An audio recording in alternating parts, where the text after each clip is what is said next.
process it as we read through it.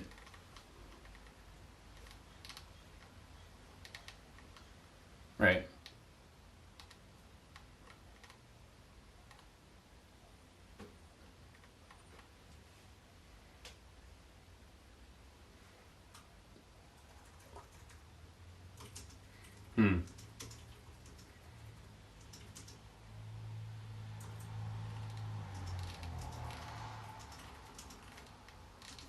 Right.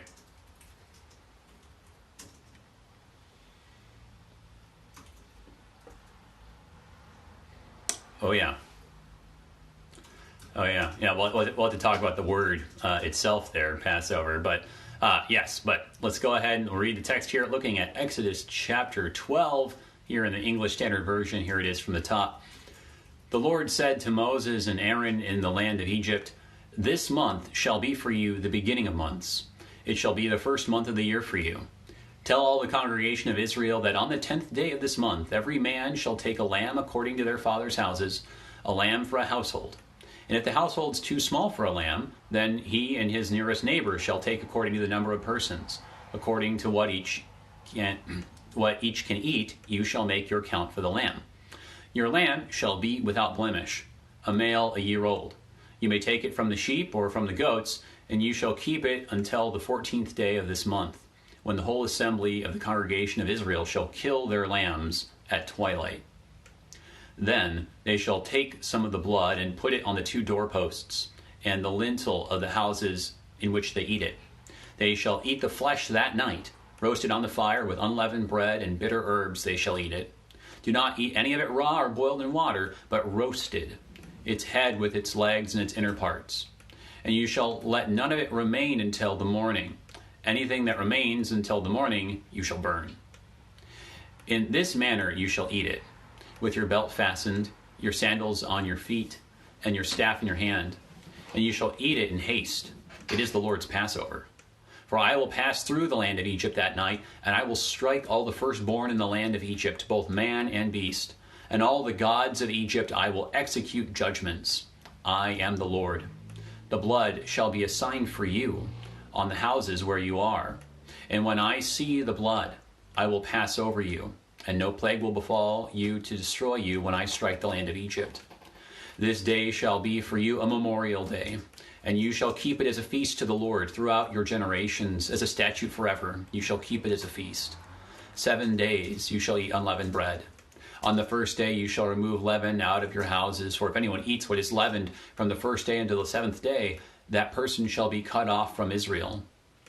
On the first day you shall hold a holy assembly, and on the 7th day a holy assembly. No work shall be done on those days.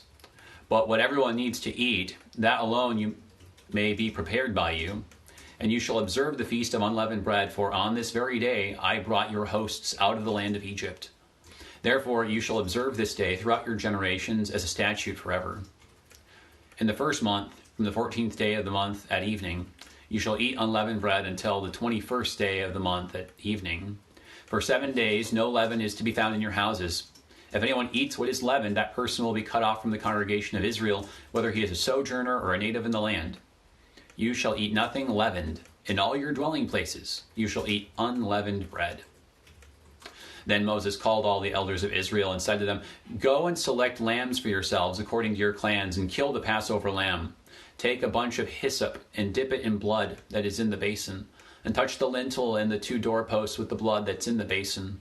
None of you shall go out of the door of this house until the morning. For the Lord will pass through to strike the Egyptians, and when he sees the blood on the lintel and on the 2 doorposts, the Lord will pass over the door and will not allow the destroyer to enter your houses to strike you. You shall observe this rite as a statute for you and for your sons forever. And when you come to the land that the Lord will give you, as he has promised, you shall keep this service. And when your children say to you, What do you mean by this service? You shall say, It is the sacrifice of the Lord's Passover. For he passed over the houses of the people of Israel in Egypt when he struck the Egyptians, but spared our houses. And the people bowed their heads and worshipped. Then the people of Israel went and did so. As the Lord had commanded Moses and Aaron, so they did. At midnight, the Lord struck down all the firstborn in the land of Egypt, from the firstborn of Pharaoh who sat on his throne to the firstborn of the captive who was in the dungeon, and all the firstborn of the livestock. And Pharaoh rose up in the night, and he and his servants and all the Egyptians, and there was a great cry in Egypt, for there was not a house where someone was not dead. Then he summoned Moses and Aaron by night and said, Up, go out from among my people, both you and the people of Israel, and go, serve the Lord, as you have said. Take your flocks and your herds, as you have said, and be gone, and bless me also. The Egyptians were urgent with the people to send them out of the land in haste, for they said, We shall all be dead. So the people took their dough before it was leavened, their kneading bowls being bound up in their cloaks and on their shoulders. The people of Israel had also done as Moses told them, for they had asked the Egyptians for silver and gold jewelry and for clothing. And the Lord had given the people favor in the sight of the Egyptians, so that they let them have what they asked. Thus they plundered the Egyptians. And the people of Israel journeyed from Ramesses to Succoth, about 600,000 men on foot, besides women and children. The mixed multitude also went up with them, and very much livestock, both flocks and herds. And they baked unleavened cakes of the dough that they had brought out of Egypt, for it was not leavened, because they were thrust out of Egypt and could not wait, nor had they prepared any provisions for themselves. The time that the people of Israel lived in Egypt was 430 years. At the end of 430 years, on that very day, all the hosts of the Lord went out from the land of Egypt. It was a night of watching by the Lord, to bring them out of the land of Egypt. So this same night is a night of watching kept to the Lord by all the people of Israel throughout their generations. And the Lord said to Moses and Aaron, This is the statute of the Passover. No foreigner shall eat of it, but every slave that is bought for money may eat of it after you have circumcised him. No foreigner or hired worker may eat of it. It shall be eaten in one house. You shall not take any of the flesh outside the house, and you shall not break any of its bones. All the congregation of Israel shall keep it. If a stranger shall sojourn with you and would keep the Passover to the Lord, let all his males be circumcised. Then he may come near and keep it. He shall be as a native to the land. But no uncircumcised person shall eat of it. There shall be one law for the native and for the stranger who sojourns among you. All the people of Israel did just as the Lord commanded Moses and Aaron. And on that very day, the Lord brought the people of Israel out of the land of Egypt by their hosts. Yeah, certainly an epic chapter here. This is where sometimes you're just like, oh man, we had a super short chapter last time, and we had a really, really big one here. Sometimes the chapters feel a little bit uneven, and so this is where you're especially feeling that. But it is really interesting how there is the chapter seems dominated by the description of the feast of Passover, right? I mean, that's how it begins and how it ends. And even after we're told about the plague itself, we go back to more instructions about the Passover. And what's also fascinating is that for this being, right, like the big doozy of a plague that's supposed to be like number 10 that this is all going towards, it's described so summarily. I mean, it's just, and he went out and did it, pretty much, and we're just, and the next thing we know, Moses is talking to Pharaoh again. So, I mean, it's really interesting that in this chapter, so much attention is given to the festival, the ritual, but it's so summary, the actual act of God.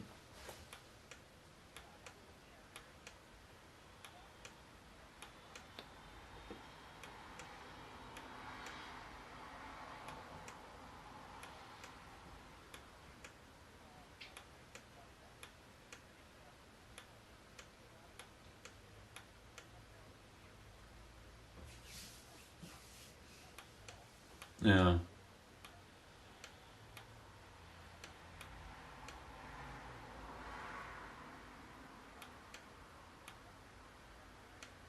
Yeah.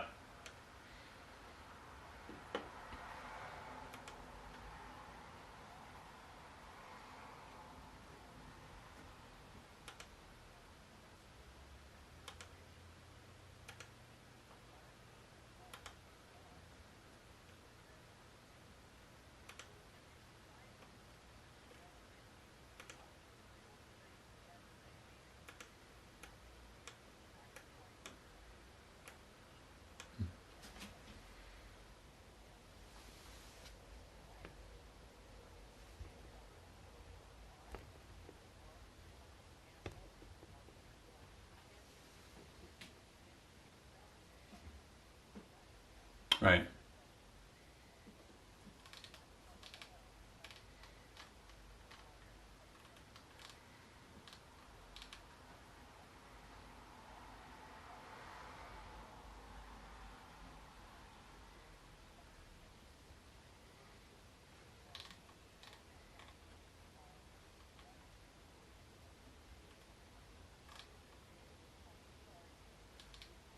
Right. Yeah. Sure.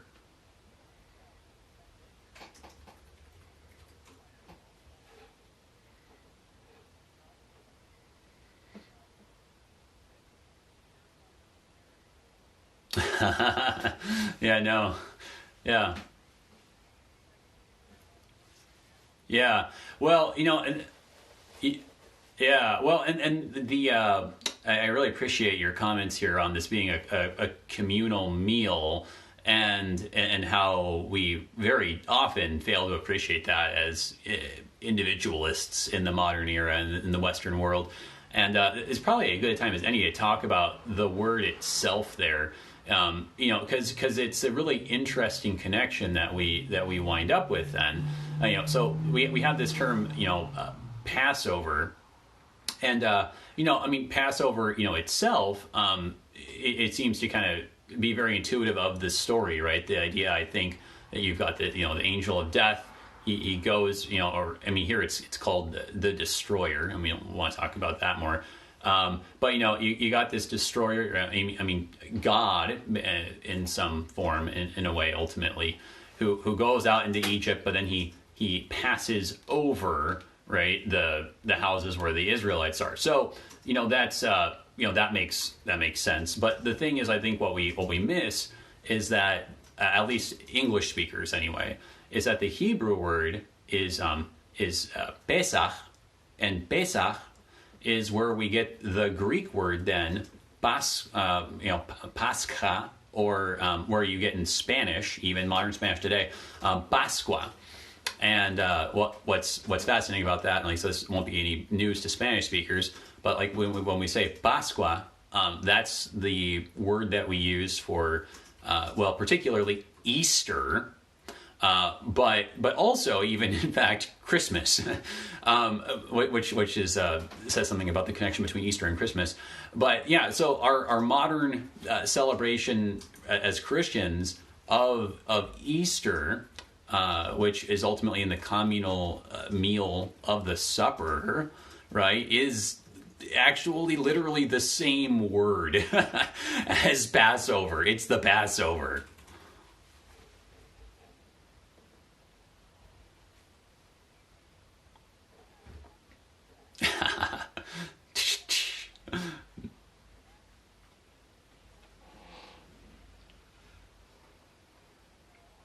Yeah.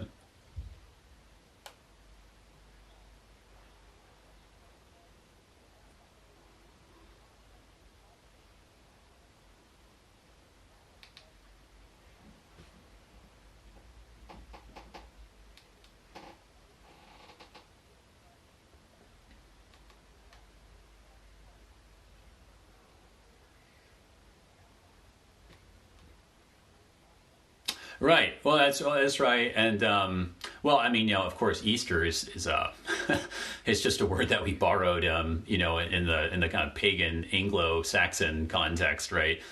Just was kind of the spring festival, and Easter winded up being in the spring, and so we just kind of borrowed the term in the English language. But right, like I was saying, like in other languages, like Spanish, for example, they still use the word Passover. So I mean that really is something. And of course, you look at we looked at the Gospel of John, and we saw there how, and you were mentioning the Gospel of John, just how in there, he's called, the Lord is the Lamb of God, and is just deliberately referred to and pointed to as the Passover. And so you have all the connections, and so it really is something. And so when you have this whole talk about atonement, and in theological circles, it's always like a debate, and it's like how much is like atonement theology like a a later development, and these are the sorts of things that theologians debate about sometimes. But I mean, it goes back to Passover, and I mean, it is pretty clear atonement idea here.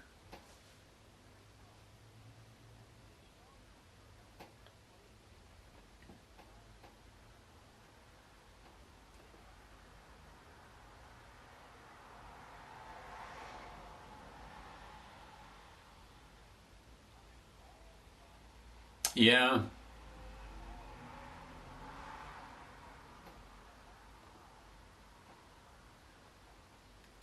right.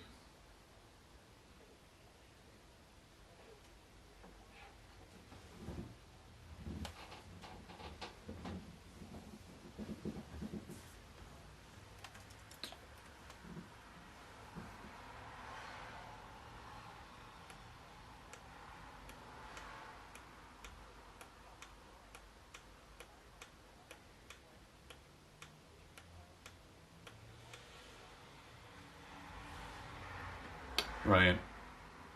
Yeah, and that is really interesting. We've talked a little bit about that, how on the one hand, and we saw this in this chapter as well, you actually have the connection to 7 days, and we haven't talked about that, but there's creation overtones here in this chapter, and also throughout the plague sequence that we have. But there's the connections to those pagan gods, those gods of Egypt. And even though in the text you never get anything as clear as like, and then the Lord smote the god Geb, and then he smote Nut, right? It doesn't say that. But like you were saying, that there's so many connections that would have been obvious to Egyptians, where, you know, animals like cattle, animals like frogs had particular significance and connections to certain gods. They were getting the message, and here it's just underscored very clearly right there in verse 12, right? You know, and on all the gods of Egypt I will execute judgments. You know, so that if we haven't been getting the message, God's saying that's what I've been up to, by the way. But we want to talk a little bit more about this judgment of the pagan gods in a minute here, but we got to take our break now. Everybody hang on. We're looking at Exodus chapter 12 here on Thy Strong Word. Be right back.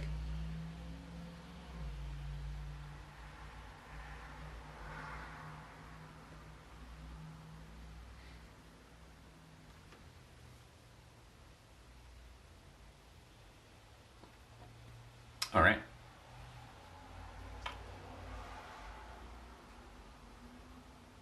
Okay. Yeah, a ton of things to talk about in Exodus 12. Yeah, it's there's no way we're gonna be able to talk about all of it. We'll try to do what we can here.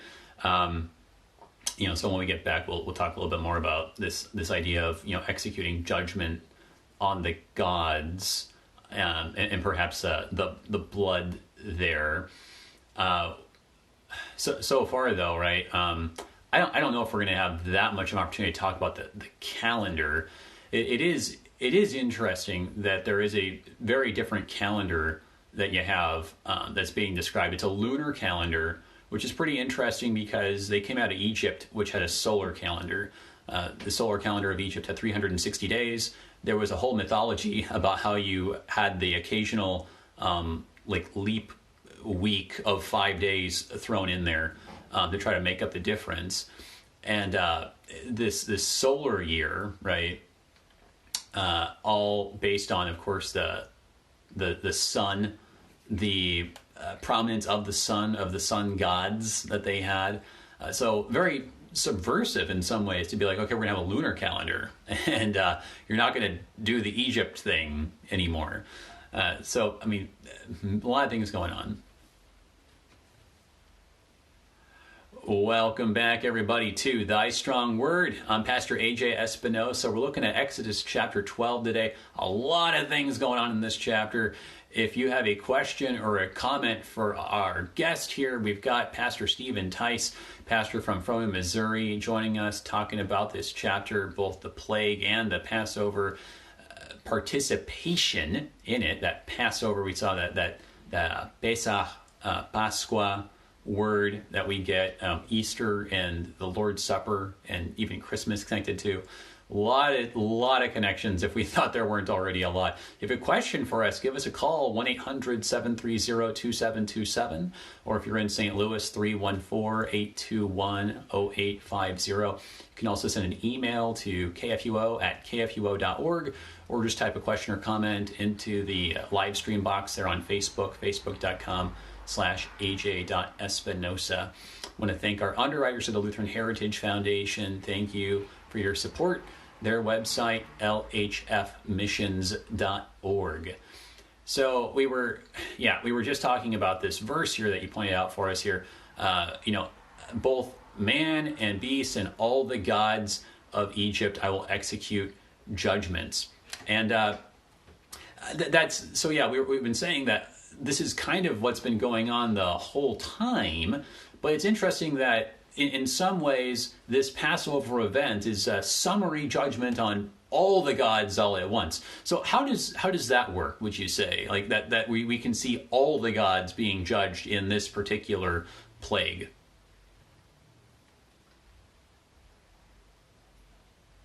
Yeah.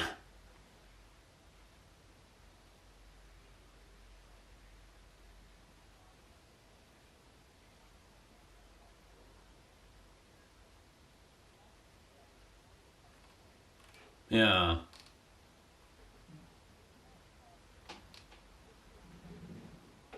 Right.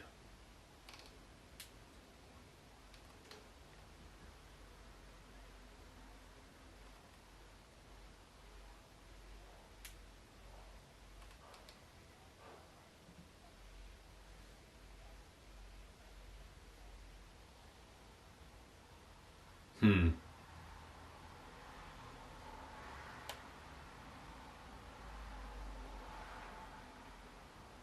Hmm.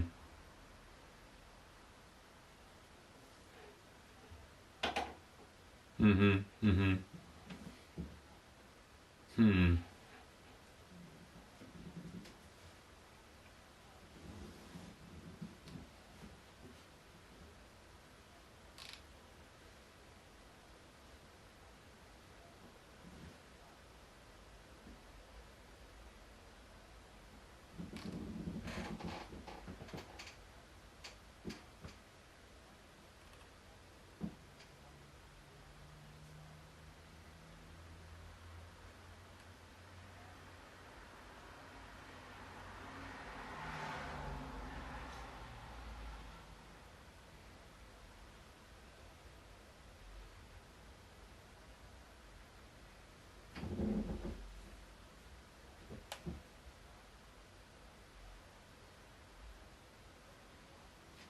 Yeah.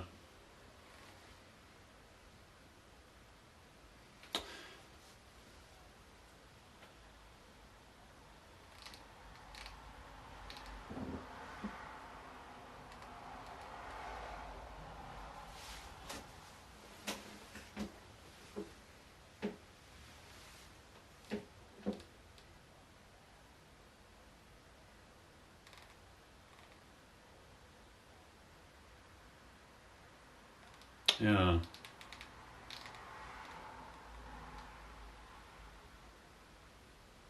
Yes. Right. Mm-hmm. Mm-hmm. Right. Oh, right. And then you get those instructions. Maybe the firstborn animals. It's like you either sacrifice it or you redeem it. And then there's no option. You don't get to sacrifice your firstborn children. You have to redeem them. But that connection between the death and the firstborn, and that highlighting of death, and I think that's really interesting, because I do think that this particular plague is highlighting death, especially death conceived of as human death, in a very strong way, right? That when you actually get the description of it, it's really interesting the way it's put. It's the kind of double negative. There was not a house where there was not like a dead body, right? Like as a way of just describing the emphatic description of the totality of death coming to all. And I mean, that is interesting because you're right, especially at first. I mean, of course, the plagues were ominous and certainly pointing towards death, right? Even from the very beginning, even the snakes being swallowed up, I think that's an image of them being killed, right? The fish dying and the plague. So there's lots of things that were pointing towards it. But yeah, you didn't get human death till the end. Though I want to ask you about that. It is interesting at first, because I was wondering about that. The only time that I think this is right, that it says in the text that a person or people died was in the hailstorm, I think. Because that's where you get that it strikes down, and that's that strike word like he uses here, like he strikes the firstborn of the Egyptians. So you get that with the hailstorm. And then what's interesting, and this is something I was just actually looking at not long ago here, in the description of the locusts, so we had this like 2 times ago, he that's Pharaoh, calls Moses back, and he says, remove this death from me. And I looked at that, and that's actually just the literal word for death there.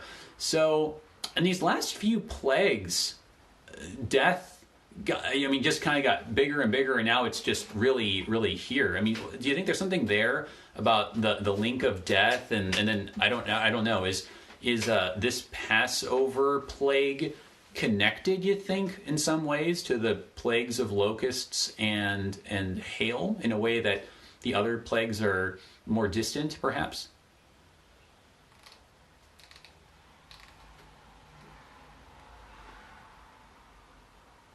Yeah.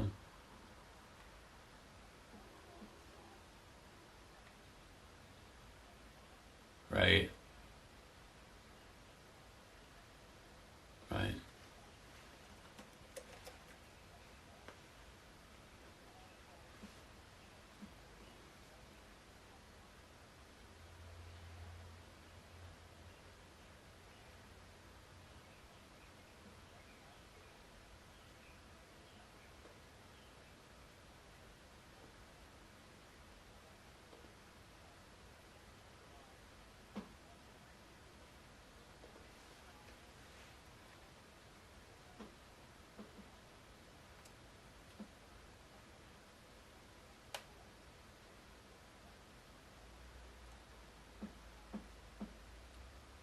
Right.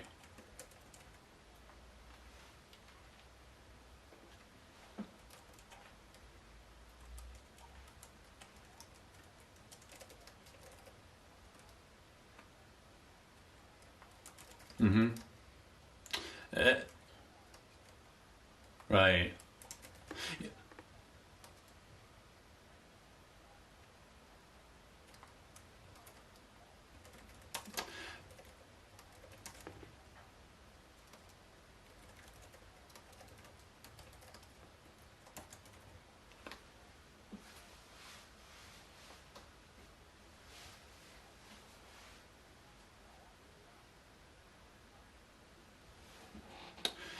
Yeah, I think so. That, I mean, and again, so that was, so we're talking about this executing judgment on all the gods here, and I still want to talk a little bit more about that, but we can come back to it in a minute.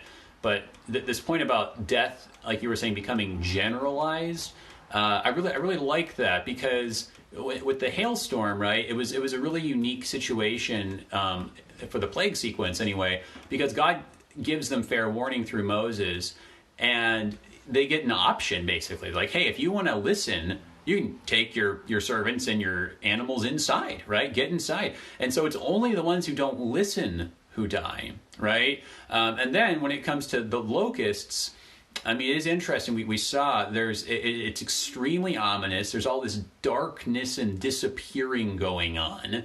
They cover the land, and there's this description of, you just can't see anything. It's this dense, thick storm. And like I said, like Pharaoh says, remove this death from me, because now actually it wasn't just some of their crops, but all of them that have been eaten, right? Even their primary staple ones. So I mean, it's like the death is like getting nearer and nearer, and then of course the darkness is pretty ominous. But here it's here, and it's actually in every house, is what it says, right? I mean that's, I mean just that line there. There was not a house where someone was not dead. That double negative to just in the most emphatic Hebrew way possible describe every single one, you know. So.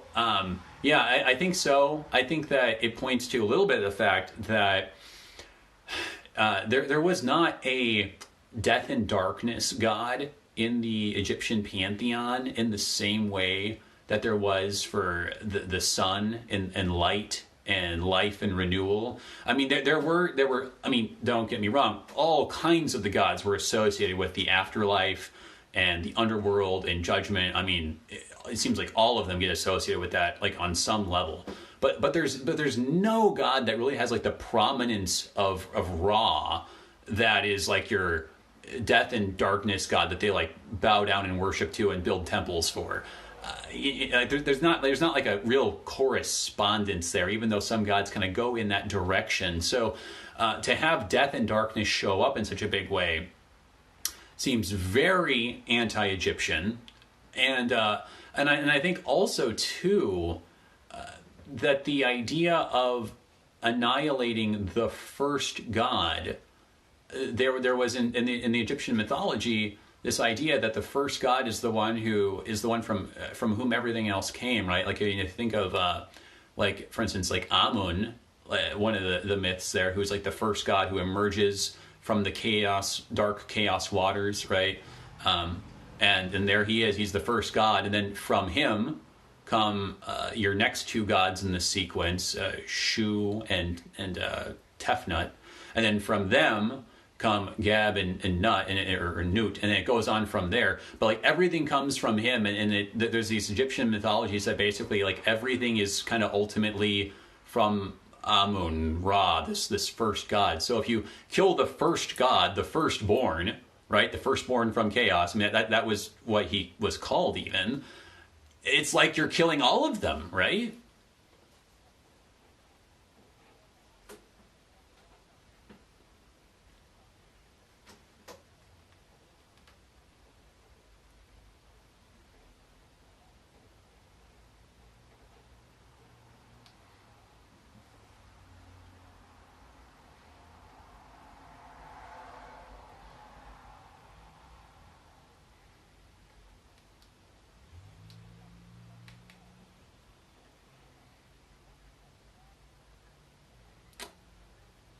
Yeah. Yeah, no, it really is fascinating when you go and then compare like the Egyptian mythology we were just talking about to Genesis 1, how there's I think some important similarities, because it seems like there's a little bit of deliberate dissimilation of, hey, we're not saying what the Egyptians say, right? So I think there's a little bit of that, but there's also just some really important differences, like you were saying, and yeah. In fact, I was just looking at that, and I don't know if this is right, but I'm just going to throw it out there. I was looking at Genesis 1 again, and when the way that he says it, let there be light, and then there was light, and then you get this line here, and he separated the light from the darkness. I almost wonder if like the picture that we're supposed to have is that like, God creates this big bright thing, but then from the great bright thing, he actually pulls the darkness to one side and pulls the light to the other side distinctively. Like, I mean, and this is, I don't know why, but it was the first stupid analogy that came to mind. Like if you have a bowl of cereal, right, and it's just there, and then you take your spoon and you gather up like the cereal pieces, like, in your spoon, that leaves all the milk kind of like on the other side. So if that's right, then the darkness actually comes from the light that God made, which, I mean, okay, so like I said, I don't know if that's right or not, but I mean that it'd be the exact opposite of basically every mythology in the Eastern world.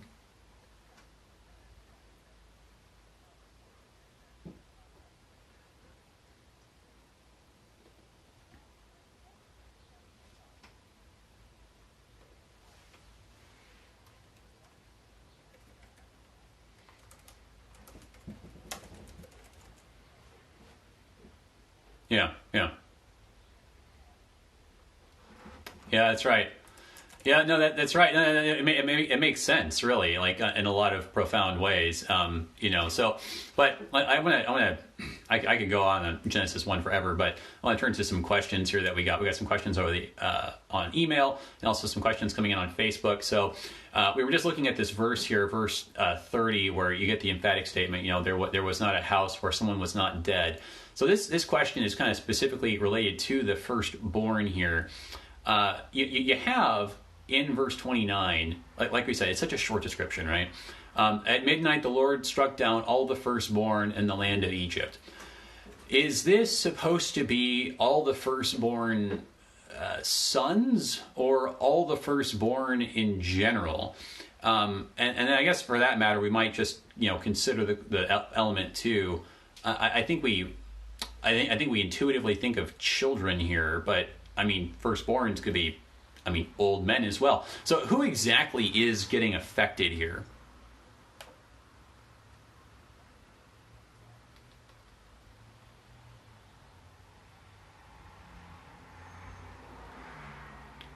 Right.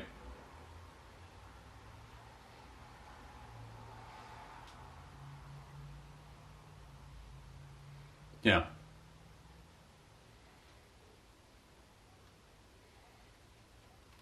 Yeah.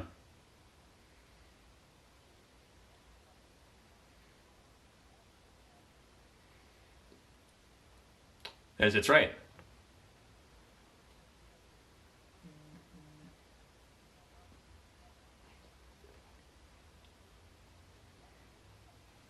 Right.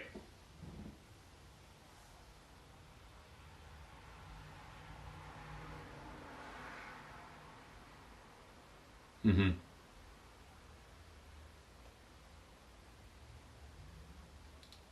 Mm-hmm.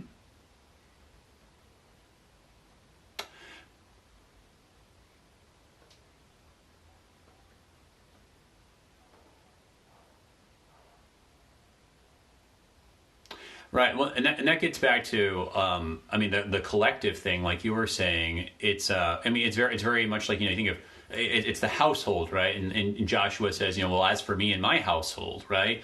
Or you get in the New Testament, the word gets preached, and what's the response? Well, like, I want to be baptized, me and my whole household, right?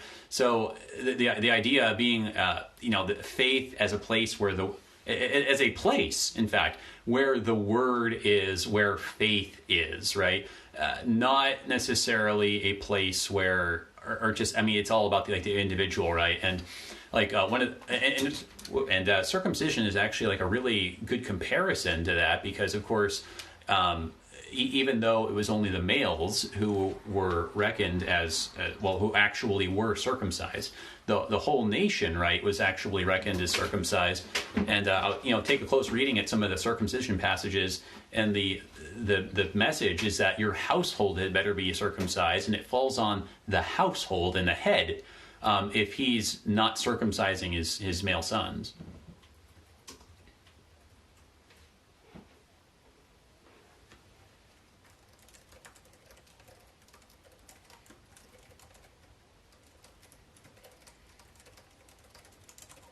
Yeah. Mm-hmm. Right.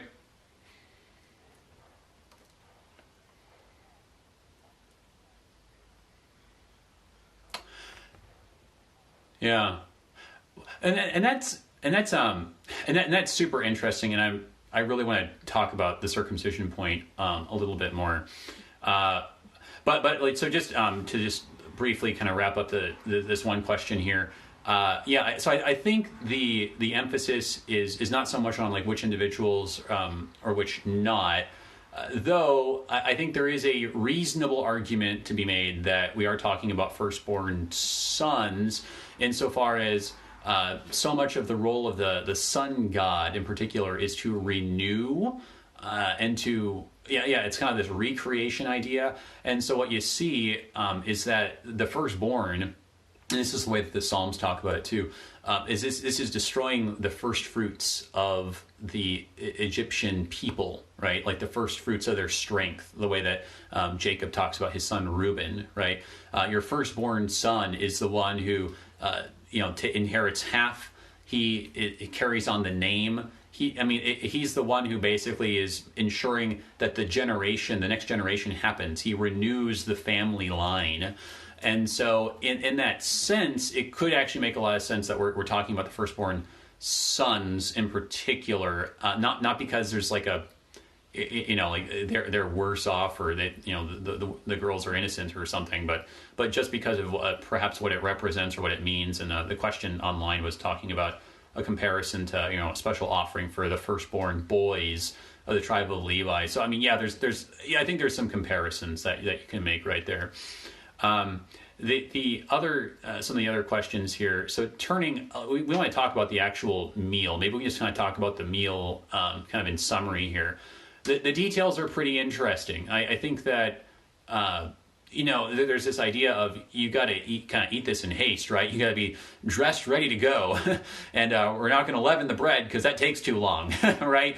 And all of that's pointing to how they're driven out in haste, right? And that's the description, right? The Egyptians are like, we're all going to die at this rate. Go now, please hurry before it's too late for us all. So there's all of that. I think that kind of ties together neatly. But there's some of it, that's like, the details about why do they have to cook it by fire and not by boiling or raw, right? Wouldn't be eating a raw be faster? So there's details like that. And so what are some of the other these other details about the food pointing to?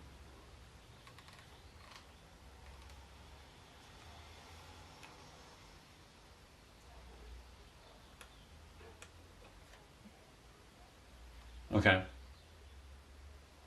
Yeah.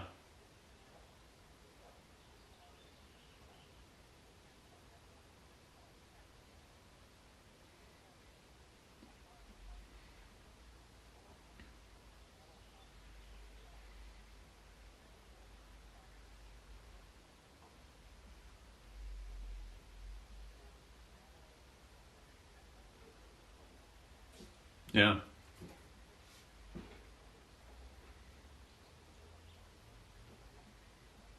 Yeah. Right. Well, yeah, no, that's true, right? And I think that actually, so both those things actually point to the haste, and then also I think the idea too, right? Like if they had leftovers, what's that say? Well, they were eating it slowly. They were taking their time. They were like, oh, let me just kind of nibble on it, right? No, they're supposed to. Kind of wolf it down and be done with the thing. And so by burning it up in the morning, and hey, there's nothing left, that kind of also emphasizes the haste. So I think actually like a lot of the things are all very consistent when you take a little bit more detail to look at. Another like food question though, it says there in verse 39, they've been planning for all of this, but it seems like in verse 39, it's like they didn't prepare any provisions for themselves. Like why is that? They knew this was going to happen and they got all the gold and silver, right?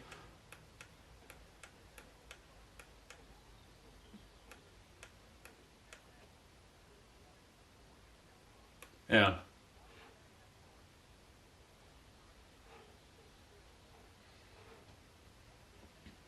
That's right. That's right.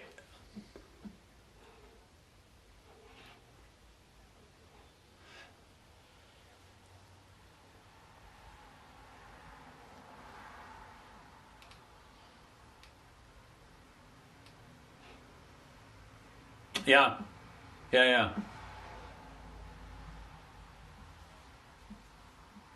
Right.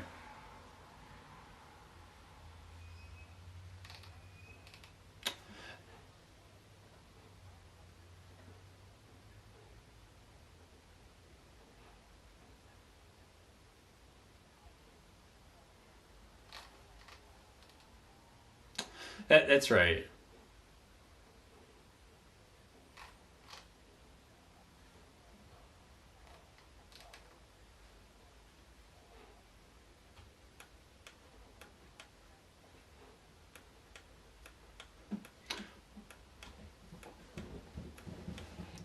That's right.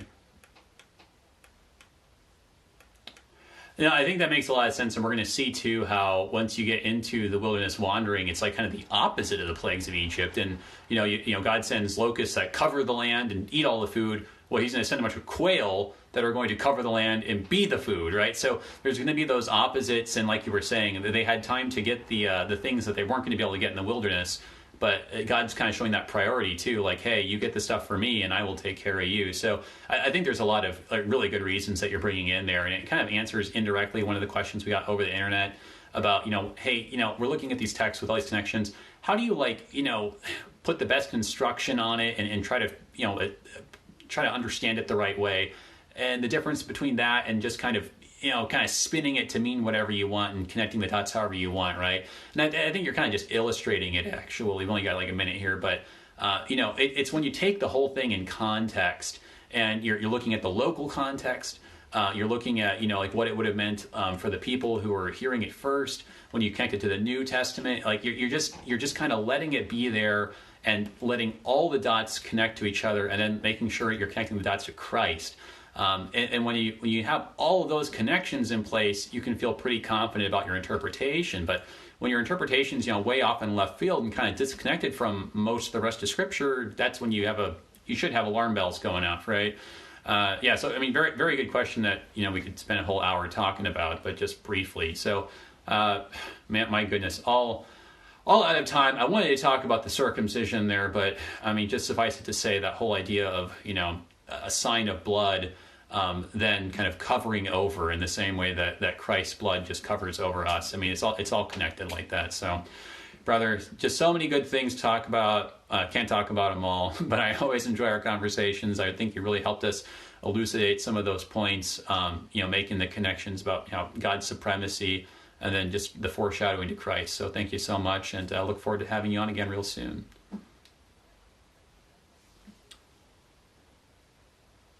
Thank you, brother. Everybody, it's Pastor Stephen Tice, pastor from Frona, Missouri. Yeah, just so many good things to be talking about in Exodus chapter 12. Moving on to 13, and we're going to be, it's more actually on the Feast of Unleavened Bread a little bit before we get to the Pillars of Cloud and Fire. So we'll have a little bit more of a chance to talk about these things we didn't have a chance to talk about today. But until then, everybody, I'm Pastor AJ Espinosa. Peace.